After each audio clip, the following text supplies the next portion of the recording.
Okay, today's chapter that I'm reading for you is chapter 15 of Luke, using the Message translation.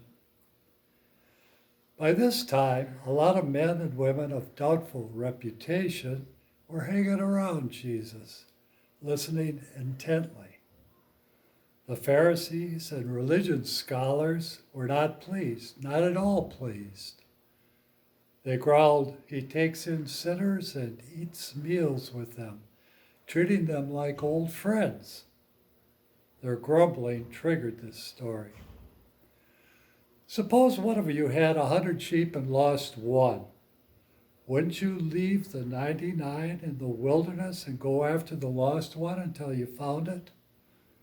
When found, you can be sure you would put it across your shoulders, rejoicing. And when you got home, calling your friends and neighbors, saying, "Celebrate with me. I found my lost sheep." Count on it, there's more joy in heaven over one sinner's rescued life than over 99 good people in no need of rescue. Or imagine a woman who has 10 coins and loses one. Won't she light a lamp and scour the house, looking in every nook and cranny until she finds it? And when she finds it, you can be sure she'll call her friends and neighbors. "Celebrate with me. I found my lost coin." Count on it. That's the kind of party God's angels throw every time one lost soul turns to God. Then he said, "There was once a man who had 2 sons. The younger said to his father, 'Father, I want right now what's coming to me.'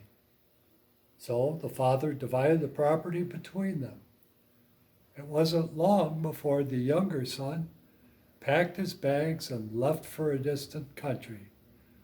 There, undisciplined and dissipated, he wasted everything he had.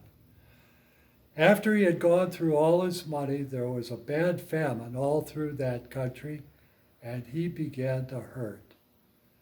He signed on with a citizen there who assigned him to his fields to slop the pigs. He was so hungry, he would have eaten the corn cobs in the pig slop, but no one would give him any. That brought him to his senses. He said, 'All those farmhands working for my father sit down to 3 meals a day, and here I am, starving to death. I'm going back to my father. I'll say to him, "Father, I've sinned against God. I've sinned before you. I don't deserve to be called your son. Take me on as a hired hand." He got right up and went home to his father. When he was still a long way off, his father saw him. His heart pounded. He ran out, embraced him, and kissed him.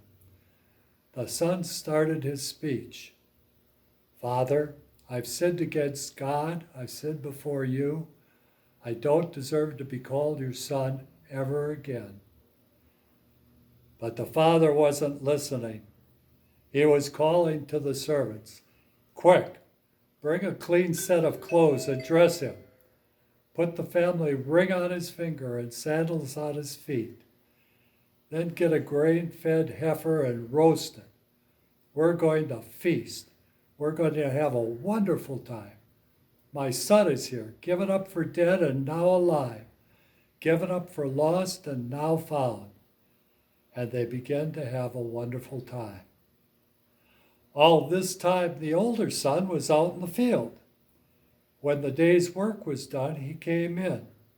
As he approached the house, he heard the music and dancing. Calling over one of the houseboys, he asked, "What was going on?" He told him, "Your brother came home. Your father has ordered a feast, barbecued beef, because he has him home safe and sound." The elder brother stalked off in an angry sulk and refused to join in. His father came out and tried to talk to him, but he wouldn't listen. The son said, "Look how many years I've stayed here serving you, never giving you one moment of grief. But have you ever thrown a party for me and my friends?" Then this son of yours who has thrown away your money on whores shows up, and you go all out with a feast. His father said, "Son, you don't understand. You're with me all the time, and everything that is mine is yours. But this is a wonderful time that we had to celebrate. This brother of yours was dead, and he's alive. He was lost, and he's found."